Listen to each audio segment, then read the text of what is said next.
Bapak Ibu semua yang dimuliakan oleh Allah, jamaah Masjid Mutiara yang sama-sama mengharap ridho Allah Subhanahu wa taala.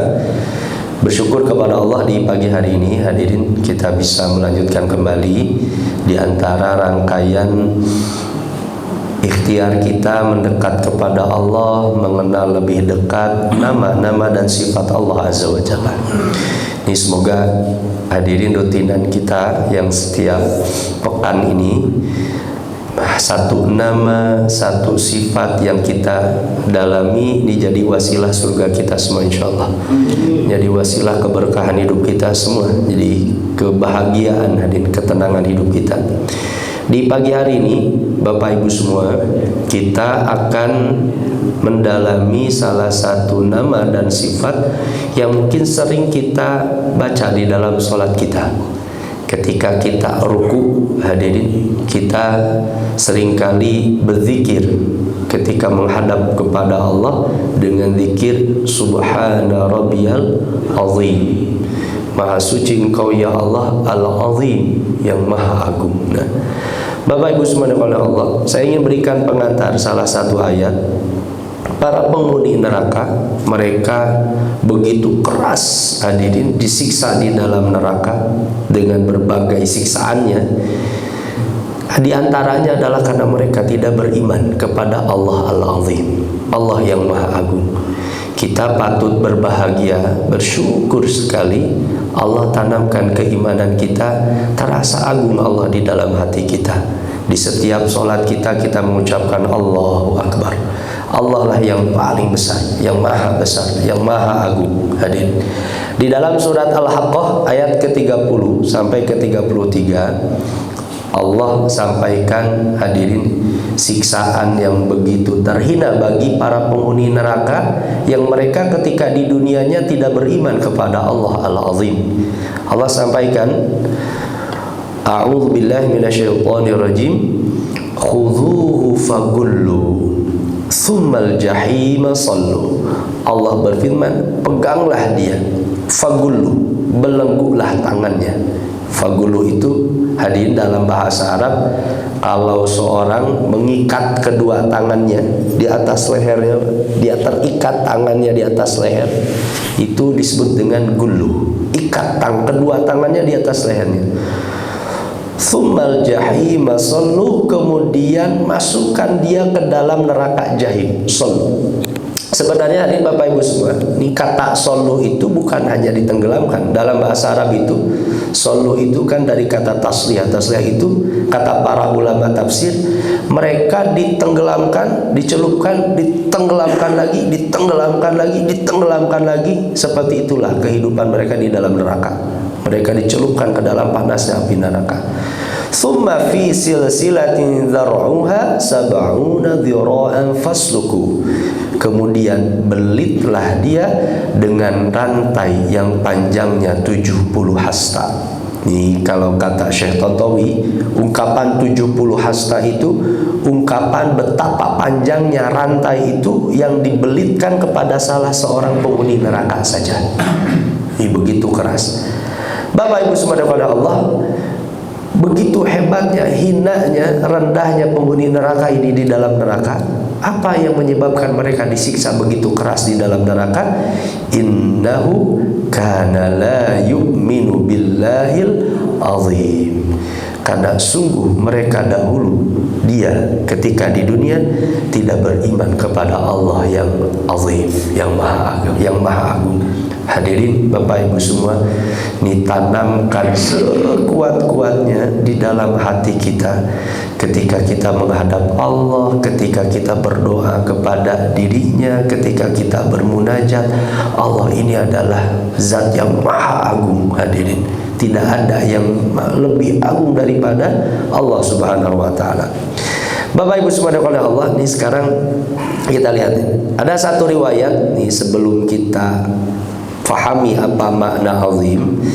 Imam Ibnu Katsir ketika beliau meriwayatkan hadirin salah satu riwayat tentang ayat ini. Ini kata Imam Ibnu Katsir dari Al-Minhal bin Amr, idza qala Allah azza wa jalla, kalau Allah berfirman nanti ketika di hari kiamat di dalam neraka, Allah berfirman, khudhu, ini sebagaimana ayat ini, khudhuhu fagullu. Kalau Allah berfirman khudhu, maka kata ini ketika itu ibtadara sab'una alfa malak, maka bergegaslah 70.000 malaikat untuk menyambut perintah Allah. Jadi ketika Allah mengatakan khudhu, maka 70.000 malaikat datang. Innal malaka minhum la yaqulu hakadha fayulqi sab'ina alfan finnar. Bahkan 70.000 malaikat itu ketika datang, satu malaikat saja mampu melemparkan 70.000 penghuni neraka dari satu malaikat. Ini malaikat-malaikat yang diciptakan oleh Allah Subhanahu wa taala di dalam neraka. Hadirin, ini betapa agungnya kerajaan, kekuasaan, kekuatan Allah Azza wa Jalla. Hadirin ikhwati rahimakumullah. Nah, apa makna al-azim? Ini secara bahasa al-azim itu berasal dari kata al-izam. Itu berkebalikan dari as-sighar, kecil. Makanya nanti kata Imam Al-Ghazali, nanti kita baca penjelasan Al-Ghazali. Jadi secara bahasa sebenarnya hadirin, kata azim itu menunjukkan sesuatu yang besar. Orang-orang Arab itu sering mengatakan kepada sesuatu yang besar itu azim. Hadirin, azim. Ada gajah yang besar, azim. Hadirin, ada benda yang besar, azim. Bahkan seorang yang badannya gemuk besar itu pun disebut dengan azim. Nih Ustaz Farhan azim. Jadi badannya besar pun disebut dengan azim. Sebenarnya secara bahasa itu hadirin, azim itu untuk sesuatu jisim yang besar. Itu kata Imam Al-Ghazali. Tapi nanti kata ini digunakan oleh Allah Subhanahu wa taala untuk menunjukkan keagungan dalam segala sifatnya. Hadirin, Allah besar agung dalam sifat, dalam zat, dalam perbuatan. Allah azim dalam pengetahuannya, Allah azim dalam ilmunya, Allah azim dalam penglihatannya, pendengar. Apapun sifatnya, Allah memiliki sifat azim. Hadirin, nah, makanya kata Syekh An-Najdi, termasuk azim itu maknanya kabur, besar. Jadi azim dengan kabir itu masih satu akar kata, hadirin, satu makna yang sama. Nih, di dalam Al-Quran hadirin, al-azim ini disebutkan 9 kali di dalam Al-Quran. Di antaranya di ayat kursi yang sering kita baca di surat Al-Baqarah ayat 255, ketika Allah sampaikan hadirin di akhir ayat, wala yauduhu hifdzuhuma wa huwal aliyyul azim. Hadirin, kursi Allah meliputi langit dan bumi, dan Allah tidak merasa berat memelihara keduanya. Hadirin Bapak Ibu semua, pernahkah satu waktu kita merenungkan betapa besarnya penciptaan Allah terhadap alam semesta ini? Dan Allah sampaikan alam semesta yang begitu agung, besar hadirin, yang kita tidak tahu ujung langit itu ada di mana, Pak. Kita tidak tahu ada di mana ujung langit itu. Allah sampaikan untuk memeliharanya Allah tidak merasa keberatan sekali. Hadirin Bapak Ibu semua, jangankan alam semesta yang luas, kita membangun rumah saja kita repotnya seperti apa, Pak? Kita membangun, mengurus rumah repotnya seperti apa? Allah Subhanahu wa taala mengurus, hadirin, menciptakan, mengatur yang begitu agung, tidak ada sedikit pun keberatan bagi Allah Subhanahu wa taala, karena Allah itu wa huwal aliyyul azim. Karena Allah itu maha tinggi dan Allah itu maha agung. Nah, atau di dalam ayat yang lain di surat Al-Waqiah ayat ke-74, Allah perintahkan kita semua, fasabbih bismi rabbikal azim. Bertasbihlah, maha sucikanlah engkau terhadap nama Rabbmu Al-Azim, yang maha agung. Baik. Hadirin Bapak Ibu semua oleh Allah, sekarang kita lihat penjelasan para ulama apa makna al-azim. Hadirin, Yang pertama, ini kata Az-Zujjaj. Kata Al-Zujjaj, apa makna Al-Azim? Dzul 'azamati wal jalal fi mulkihi wa sultanih.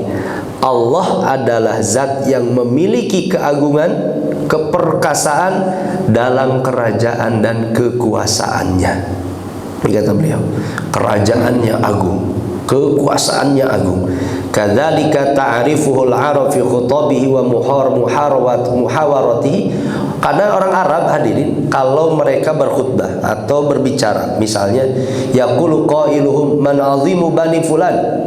Misalnya seorang mengatakan siapa azimnya kelompok si fulan. Jadi kalau orang Arab mengatakan man azim, siapa azim, itu yang dimaksud man lahu azamah wa riyasah. Orang-orang yang memiliki keagungan dan keperkasaan. Jadi Bapak Ibu semua, seringkali kalau misalnya ada di satu kelompok, di satu kampung, di satu kota, dia itu sangat dihormati oleh seluruh orang. Hadirin, dia sangat dimuliakan. Dalam bahasa Arab pun itu disebut dengan azim. Dan Allah azim terhadap seluruh makhluknya. Hadirin, Allah agung, Allah diagungkan, Allah dimuliakan oleh seluruh makhluknya. Jadi ini pinjaman nanti tentu berbeda. Hadirin Bapak Ibu semua, azimnya Allah dengan azimnya makhluk itu berbeda sekali. Azimnya Allah itu bersifat mutlak, tapi azimnya makhluk itu paling hanya beberapa sifat saja, beberapa aspek tertentu saja. Ada orang, Bapak Ibu semua, mulia mungkin karena hartanya saja. Ada orang dimuliakan oleh orang lain mungkin karena ilmunya saja. Ada orang dimuliakan karena dia punya jabatan. Tapi Allah Subhanahu wa taala itu diagungkan, dimuliakan dalam seluruh aspeknya. Ini berbeda dengan manusia. Di manusia itu kadang kenapa dia dimuliakan oleh orang lain? Ya karena mungkin punya harta aja. Tapi mungkin dia tidak punya kemuliaan dalam ilmu. Dia kenapa dimuliakan? Karena jabatannya tinggi. Mungkin dia karena sebagai gubernur, sebagai presiden. Tapi dalam aspek yang lain dia tidak punya keaziman, keagungan. Sedangkan sifat Allah Al-Azim, Allah itu agung dalam segala sifat dan aspeknya. Nah, yang kedua, hadirin, ini kalau kata Imam Al-Asbahani, beliau mengatakan Al-'azama sifatun min sifatillah la yakumu laha khalq. Azim, azamah adalah keagungan, salah satu sifat Allah yang tidak ada satu makhluk pun yang mampu menanggung, memiliki sifat ini, seperti halnya sifat Allah. Wallahu ta'ala khalaqa bainal khalqi azamatan yu'azzimu biha ba'duhum ba'dan. Allah Ta'ala menciptakan di antara makhluk rasa hormat, pengagungan, sehingga sebagian mereka memuliakan sebagian yang lain. Manusia pun memiliki bagian dari itu, hadirin. Sehingga seorang anak memuliakan orang tuanya, seorang karyawan memuliakan bosnya, seorang murid mengagungkan gurunya. Diberikan salah satu bagian dari sifat itu. Faminan nas man yu'adzibul ilma. Di antara orang-orang ada yang mengagungkan orang lain karena dia suka. Kenapa dia mengagungkan orang lain? Karena dia suka terhadap hartanya. Wa minhum man yu'azzimu lil fadli. Ada orang yang dia diagungkan itu karena kemuliaan. Wa man yu'azzimu lil ilmi. Ada yang diagungkan karena ilmunya. Ini kata Asbahani.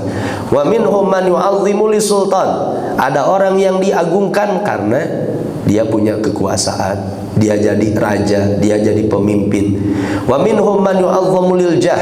Dia diagungkan mungkin karena kedudukannya. Wa kullu wahidin minal khalqi innama yu'azzamu bi ma'nan duna ma'nin. Setiap makhluk itu bisa jadi dimuliakan, diagungkan itu karena satu makna saja, tapi tidak pada makna yang lain. Tadi Bapak Ibu semua mungkin hadirin, kita pun mungkin dimuliakan oleh orang lain, tapi hanya karena beberapa sifat saja. Hadirin, satu sifat, bahkan mungkin hanya satu sifat yang kita miliki sehingga orang memuliakan kita. Tapi wallahu yu'azzamu fil ahwali kulliha. Allah itu diagungkan dari segala keadaan, dari seluruh sifat-sifatnya. Allah itu diagungkan. Fayan bagi liman arafa haqqa 'azamatillah, maka siapa saja yang mengenal hak keagungan Allah Subhanahu wa taala. Ini hadir di antara hikmahnya kalau kata Imam Al-Asbahani, Bapak Ibu semua, an la yatakallama bi kalimatin yaqrahu Allah. Hendaklah dia tidak berbicara sesuatu yang dibenci oleh Allah Subhanahu wa taala. Bapak Ibu semua, kalau kita misalkan berdiri di depan orang yang benar-benar kita muliakan, hadirin. Misalkan saya hadirin sebagai seorang murid berada di depan guru saya, Pak, saya pasti akan menjaga sekali perkataan saya, sikap saya, karena tahu saya berada di depan orang yang saya muliakan. Ada seorang karyawan, hadirin Bapak Ibu semua, dia berdiri di depan bosnya. Dia berdiri di depan bosnya. Seorang karyawan pasti akan menjaga sekali sikapnya ketika bekerjanya. Maka orang yang beriman kepada Allah Al-Azim, yang sudah tahu, hadirin, sifat keagungan Allah, maka dia akan menjaga satu kata pun yang keluar dari lisannya. Maka Bapak Ibu semua, ada orang, hadirin, dia mungkin bicaranya begitu mudah, hadirin, keluar dari lisannya begitu kotor, kasar, merendahkan orang lain, begitu jelek keluar dari lisannya, karena bisa jadi dia tidak mengenal Allah Al-Azim. Tidak ada Allah Al-Azim di dalam hatinya. Wala yartaqiba ma'siyatan la yaradhaha Allah. Begitu pula orang yang mengenal keagungan Allah, dia tidak akan menyentuh maksiat yang tidak diridhoi oleh Allah Subhanahu wa taala. Nah, ini kata Imam Al-Asbahani. Hadirin Bapak Ibu sekalian oleh Allah. Atau yang ketiga, nah ini yang tadi saya sampaikan, ini kata Imam Al-Ghazali, hadirin. Nih, kalau kata Imam Al-Ghazali, i'lam anna ismal azim fi awalil wad'i innama utliqa 'alal ajsam. Sebenarnya kata azim itu digunakan itu untuk jisim, Pak, untuk materi. Jadi kalau kata Imam Al-Ghazali tadi, gajah azim, tapi kan sebesar-besarnya gajah, Pak, itu mampu terlihat oleh mata kita, hadirin. Ujungnya di mana, Pak? Itu gajah. Bumi azim, besar, tapi bumi, Pak, ada ujungnya. Dengan teknologi manusia bisa tahu mana ujungnya bumi. Matahari azim, hadirin, tapi matahari pun oleh mata kita tahu bentuk matahari, hadirin. Begitu pula alam semesta ini azim, hadirin. Langit ini azim, begitu besar sekali. Langit saja, Bapak Ibu semua, kita, hadirin, langit yang diciptakan oleh Allah saja, kita tidak tahu, Pak, ujung langitnya seperti apa. Sedangkan Allah Al-Azim yang menciptakan langit, hadirin, yang menciptakan alam semesta, andaikan manusia tidak bisa, hadirin, menentukan mana ujung dari alam semesta, apalagi manusia memikirkan tentang keagungannya Allah Subhanahu wa taala. Makanya kata Imam Al-Ghazali, kata Al-Azim, hadirin, yang disebutkan itu bukan bersifat materi, Pak, tapi secara akal kita akan menerima sekali. Kata Imam Al-Ghazali, Allah itu memiliki sifat keagungan yang tidak bisa dibatasi. Allah memiliki sifat keagungan yang tidak terbatas. Hadirin, itulah azimnya Allah Subhanahu wa taala. Nih, saya singkat saja pendapat Imam Al-Ghazali. Kata beliau, saya baca terjemahnya, Pak. Demikian pula perkara yang ditangkap oleh basirah mata hati. Makanya azimnya Allah itu bukan ditangkap oleh indera kita, Pak, yang terbatas mata kita itu, tapi azimnya Allah akan mampu dirasakan oleh mata hati kita. Sebagiannya dapat difahami sepenuhnya oleh akal, sementara sebagian lain akal tidak mampu mencapainya. Tadi orang memahami gajah, Pak, akalnya memahami batas bentuknya di mana. Orang memahami bumi, akal akan mengetahui batas bentuknya di mana. Tapi sedangkan Allah Subhanahu wa taala dengan basirah mata hati, kita tidak akan mampu sampai kapanpun, hadirin, mencapai batas keagungan Allah itu di mana. Basirahnya Al-Azim. Nih, yang terakhir inilah kebesaran mutlak yang melampaui seluruh batas kemampuan akal hingga mustahil untuk meliputi inti hakikatnya. Setiap manusia itu mustahil mengetahui hakikat keagungan Allah itu seperti apa. Seperti tadi Pak, bumi, matahari mungkin manusia bisa memikirkan Pak. Hari ini para ilmuwan bisa mengukur hadirin besarnya matahari itu berapa kali lipatnya bumi, masih terukur. Tapi kalau orang memikirkan betapa berapa besarnya agungnya Allah Subhanahu wa taala, akal tidak akan mampu. Nah, ini kata Imam Al-Ghazali. Baik hadirin Bapak Ibu semuanya oleh Allah, apa faidah kita mempelajari nama dan sifat Allah Al-Azim? Ini yang pertama, dan ini yang paling utama hadirin. Pertama, meyakini dan mengimani bahwa Allah yang Maha Agung, yang mutlak. Hadirin, dalam segala aspeknya. Tadi Allah agung dalam zatnya, Allah agung dalam nama-namanya, Allah Maha Agung dalam kekuasaannya, dalam pengetahuannya, pendengarannya, penglihatannya. Allah Maha Agung dalam segala sesuatu yang tidak ada satu makhluk pun, jangankan lebih setara pun tidak akan pernah ada.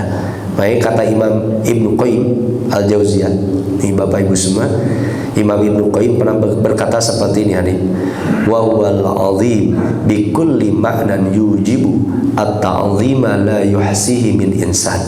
Dialah zat yang Maha Agung dalam setiap makna yang menuntut pengagungan apapun. Hadirin Bapak Ibu semua, kalau kita membaca nama dan sifat-sifat Allah, Allah Sami, Maha mendengar, Allah agung dalam pendengarannya. Jangan samakan, tentu Maha mendengar tadi, mendengarnya Allah dengan makhluk tentu berbeda. Allah Maha melihat, jangan samakan Maha melihatnya Allah dengan makhluk, karena Allah itu azim dalam penglihatannya. Nah, yang tidak dapat dihitung oleh satu orang manusia pun hadirin. Makanya dulu pernah saya sampaikan ya, berkaitan dengan ampunan Allah pun Bapak Ibu semua, tidak boleh ada seorang manusia pun yang berputus asa terhadap ampunan Allah Pak. Karena kalau dia menganggap dosanya tidak akan diampuni oleh Allah Subhanahu wa taala, maka dia sudah membatasi ampunannya Allah. Sehingga Allah itu seolah-olah terbatas, sedangkan Allah itu tidak terbatas. Yang kedua, hadirin Bapak Ibu semua, ini berbeda tentu keagungan Allah dengan keagungan makhluk. Ini Al-Halimi, beliau mengatakan, wa ma'nahu alladzi la yumkinu al-imtina' alaihi bil itlaq li anna 'azimal qaum innama yakunu maliku umurihim alladzi la yaqdiruna ala muqawamatihi wa mukhalafati amri illa annahu wa in kana kadzalika faqad yalhaquhu al-'azzu bi afat tadkhulu alaihi. Kata Al-Halimi gini, ada orang dia memiliki kemuliaan, keagungan, atau mungkin dia menjadi raja Pak. Dia menjadi presiden, tidak ada satu orang pun yang berani menggugat perintahnya, tidak ada satu orang pun yang berani hadirin mungkin melawannya. Tapi satu waktu, seagung-agungnya manusia, pasti dia punya kelemahan Pak. Satu waktu mungkin dia dilemahkan dalam aspek apa, itu rajanya manusia hadir. Tapi sedangkan Allah Subhanahu wa taala itu tidak seperti itu. Wallahu azza wa jalla tsana'uhu qadirun la yu'jizuhu syai'. Keagungan Allah Subhanahu wa taala tidak ada satu pun sifat pun hadirin yang bisa melemahkan Allah Subhanahu wa taala. Wala yumkinu an yu'sa qarhan, maka tidak mungkin Allah itu dimaksiati secara paksa, itu gak akan mungkin. Nah, au yukhalafa amruhu qahran, atau Allah dia diselisihinya secara paksa pun itu tidak akan mungkin, karena Allah itu azimnya secara mutlak, sedangkan manusia tadi dalam satu sisi mungkin punya kelemahannya.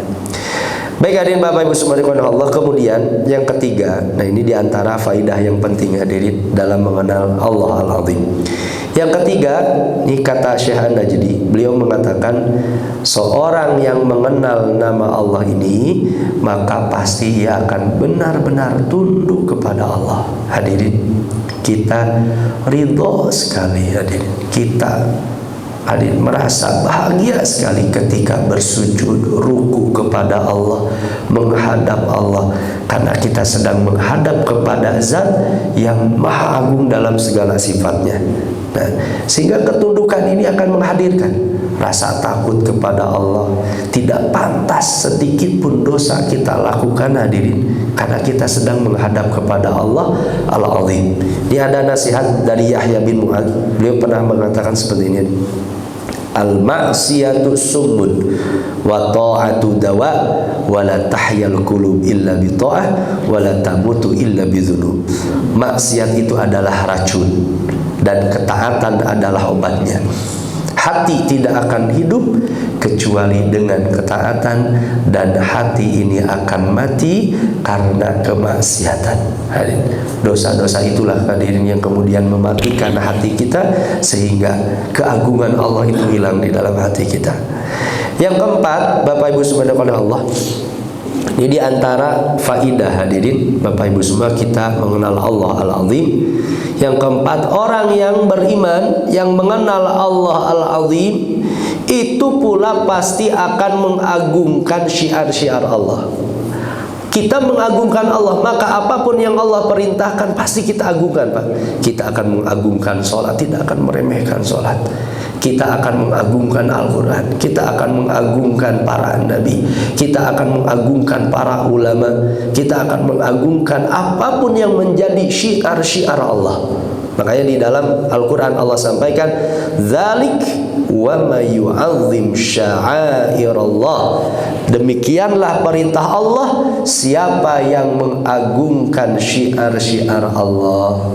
Bapak Ibu semua, hadirin, kita datang ke masjid mengagungkan tempat rumah Allah. Hadirin, Bapak Ibu semua hari ini, hadirin yang telah membangunnya, menghiasnya, menjaga kebersihannya, itu bagian dari keimanan kepada Allah Al-Azim. Hadirin, fa innaha min taqwal qulub, kata Allah Subhanahu wa taala di dalam Al-Qur'an, siapa yang mengagungkan syiar-syiar Allah, maka itu termasuk hadirin ketakwaan hati. Bukti ketakwaan hati itu orang sedang mengagungkan apapun syiar Allah, Pak. Kepada Al-Quran dia tidak akan remehkan, kepada tadi sholat, saum, dia akan mengagungkan perkara itu. Hadirin, ini ada teladan Bapak Ibu subhanahu Allah. Ini kisah yang masyhur sekali. Salah satu contoh teladan bagaimana para ulama mengagungkan syiar-syiar Allah, Pak.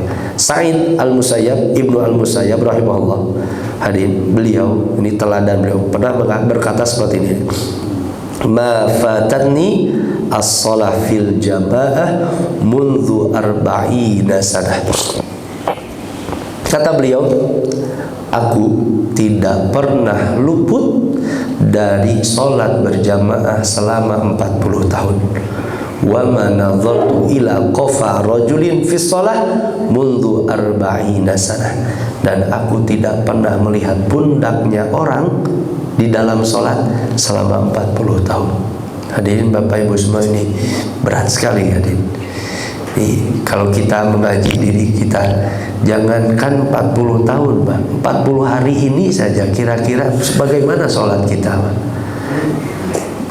Sa'id bin Al-Musayyib, beliau mengagungkan sholat, mengagungkan syiar Allah, 40 tahun tidak pernah, hadirin, luput dari sholat berjamaah dan tidak pernah melihat pundak orang lain. Kalau ditafsirkan oleh para ulama, kemungkinan karena Sa'id bin Al-Musayyib ini seorang ulama, dia selalu jadi imam, tidak pernah melihat, atau di saf yang pertama yang dia itu tidak pernah melihat, selalu hadir selama 40 tahun. Atau dalam riwayat lain, ini dari muridnya, dari namanya Burd Maula Ibni Al-Musayyab, ma nudiya lis-shalah, ini kata muridnya, Pak, ma nudiya lis-shalah mundu arba'ina sana illa wa sa'idun fil masjid. Tidak pernah azan dikumandangkan selama 40 tahun kecuali Sa'id bin Al-Musayyab sudah ada di masjid. Masya Allah, ini malu sekali kita, Pak. Tidak pernah azan dikumandangkan kecuali Sa'id bin Al-Musayyab pasti sudah ada di masjid selama 40 tahun. Bagaimana Sa'id Al-Musayyab mengagungkan syiar-syiar Allah. Terasa, Pak, agung sekali syiar-syiar Allah itu. Mengenal Allah Al-Azim bukan semata-mata nama dan sifat Allah. Ini yang begitu sulit hadirin kita amalkan. Bagaimana Al-Azim ini terpancar dalam ibadah kita. Kita mengagungkan setiap lafaz, gerakan, bacaan sholat kita, hadirnya kita di masjid. Bagaimana termasuk akhlak kita, ibadah kita, akidah kita. Nah, ini teladannya dari Sa'id bin Al-Musayyab. Yang kelima, hadirin Bapak Ibu subhanahu Allah, perbanyaklah doa di dalam sholat kita dengan mengagungkan sifat Allah ini hadirin. Nabi SAW pernah bersabda, "Ala wa inni nuhitu an aqra'al Qur'an raki'an aw sajidan." Kata Nabi, ketahuilah, sungguh aku ini dilarang membaca Al-Quran ketika ruku, ketika bersujud. Fa'ammar ruku fa'azzimu fihi Rabb. Adapun ketika ruku maka agungkanlah Allah. Hadirin, senang, harus senang sekali hadirin ketika kita ruku. Bapak Ibu semua, kita membaca Subhana Rabbiyal Azim, Maha suci Engkau ya Allah, Al-Azim yang Maha Agung. Terasa Pak, kita menundukkan badan kita di hadapan Allah, hati kita kemudian benar-benar mengagungkan Allah. Dan itu harus hadir hadirin. Karena berapa orang yang mereka ruku sujud tapi rasanya hilang, biasa saja Pak. Karena mereka tidak mengagungkan Allah. Ruku sebatas ruku, sujud sebatas sujud, gerakan hanya semata-mata gerakan, tapi tidak teragungkan Allah di dalam hati ketika beribadah kepada Allah. Makanya Nabi SAW hadirin, kata para sahabat, Nabi itu kalau sholat malam, nah itu kata Aisyah juga, rukunya itu hampir sama dengan sepanjang berdirinya Pak. Itu rukunya Nabi SAW kalau sholat malam. Para ulama memang beda pendapat terkait dengan ini. Lamanya ruku Nabi sebanding dengan berdirinya itu seperti apa? Sebagian ulama mengatakan ya sama halnya. Kalau Nabi berdiri, hadirin, ketika sholat malam membaca setengah juz, maka rukunya pun sama seperti setengah juz. Jika anggap saja Pak, Nabi sekali berdiri satu rakaat bisa setengah jam, maka berapa lama rukunya Nabi? Setengah jam. Itu pendapat sebagian ulama. Ruku Nabi itu bisa setengah jam. Begitu terasa pengagungan Allah hari pengagungan Nabi SAW kepada Allah Subhanahu Wa Taala. Kata sebagian ulama yang lain, tidak, maksudnya rukunya Nabi lama seperti halnya berdirinya itu. Kalau kata para ulama, maksudnya sebagaimana berdirinya kalau Nabi sholat malam itu dilamakan, maka Nabi pun ketika ruku melamakan, maksudnya menambah tasbih.